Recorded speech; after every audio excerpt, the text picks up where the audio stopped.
तुम वापस नहीं लौट सकोगे। मां कुशल्या साथी पथी को कहती है, पथिक मुझे पूरा यकीन है मेरे राम को तेरी बात पर यकीन नहीं आएगा। क्यों? इसलिए, और वह कहेगा तुम्हें, नहीं नहीं ऐसी कोई बात नहीं है, भरत है ना वहां पर, वो मेरी हर चीज को मेरे से कई गुना ज्यादा प्रेम करता है। अतएव घोड़ों को भी करता होगा। कहना बेशक, कोई शक नहीं राम, भरत तेरी हर चीज को तेरे से कई गुना अधिक प्रेम करता है। 10 गुना कहा, 100 गुना कहा, 100 गुना प्रेम करता है।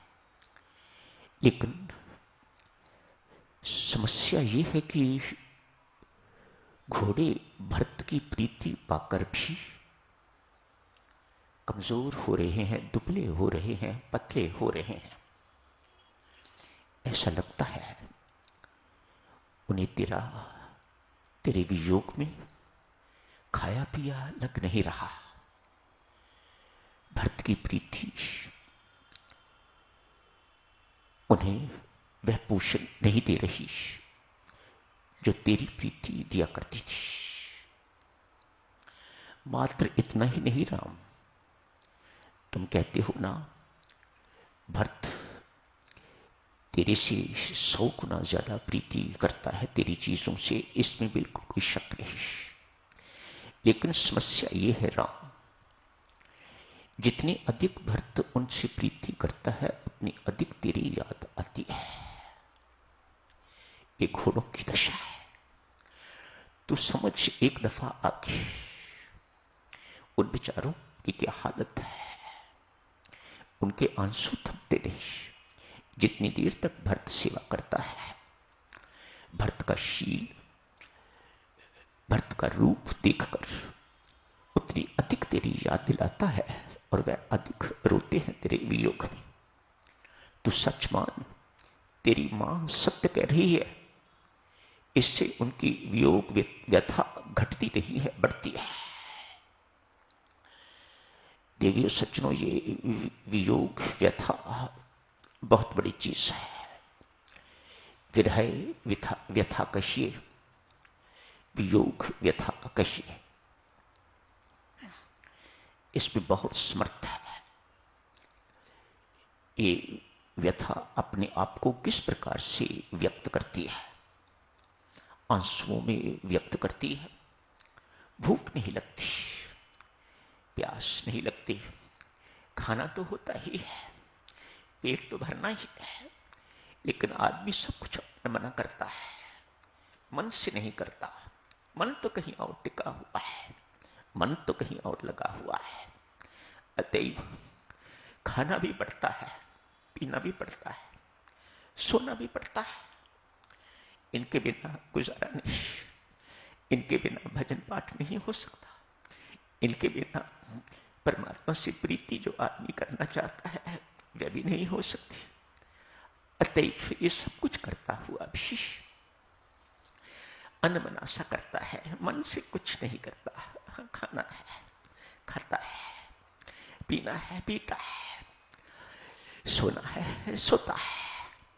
न जाने रात को कितनी बार आंख खुलती है, थोड़ी थोड़ी देर के बाद टाइम देख रहा हूं, कहीं सो के ही तो रात व्यतीत न हो जाए। जो आंसू बहते हैं देवियों सज्जनों, विरह के आंसू उन्हें कहा जाता है। उन आंसुओं में कितना समर्थ है उसका वर्णन नहीं किया जा सकता। एक तो ये ऐसा समर्थ और किसी चीज में नहीं जो परमात्मा को भी रुला दे। ये सिर्फ विरह के आंसुओं में, प्रेम अश्रुओं में ही समर्थ है। ये परमात्मा को भी रुला देता है, ये आंसू रुलाने में सक्षम है। परमात्मा का एक नाम है अच्युत।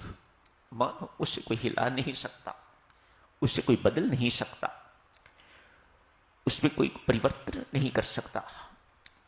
लेकिन एक नाम ये भी है, उन्हें करुणा वर्णालय भी कहा जाता है, करुणा सिंधु भी कहा जाता है, करुणा निधि भी कहा जाता है।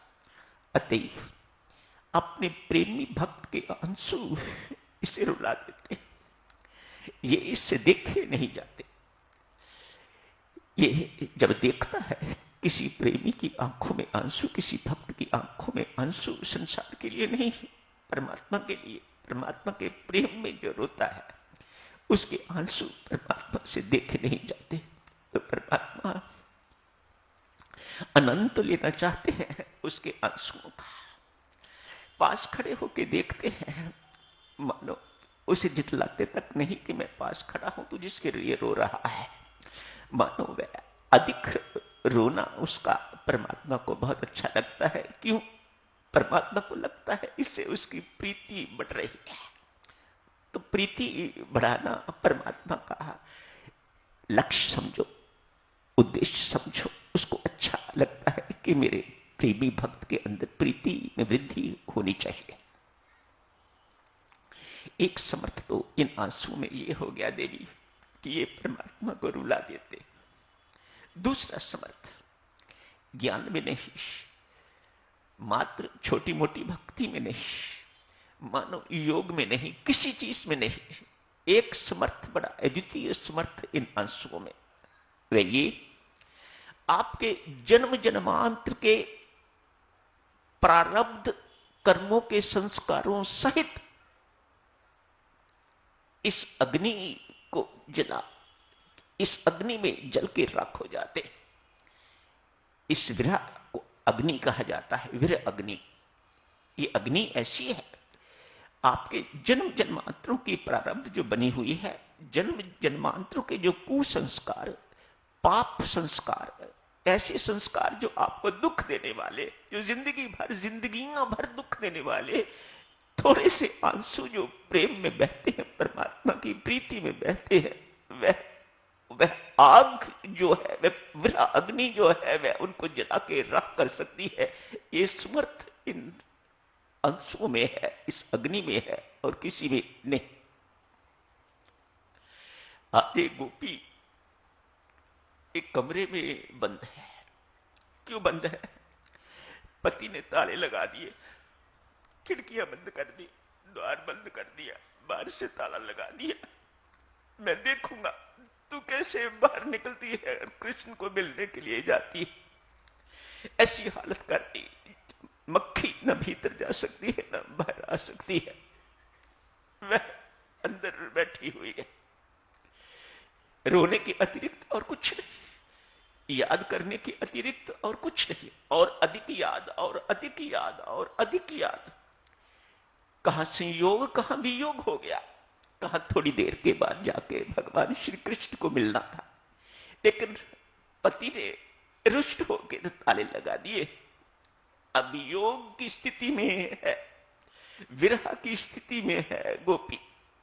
अतः कितनी पीड़ित होगी आप अंदाजा नहीं लगा सकते, हम अंदाजा नहीं लगा सकते, कल्पना नहीं कर सकते कि वह कितनी पीड़ित है, कितनी व्यथित है।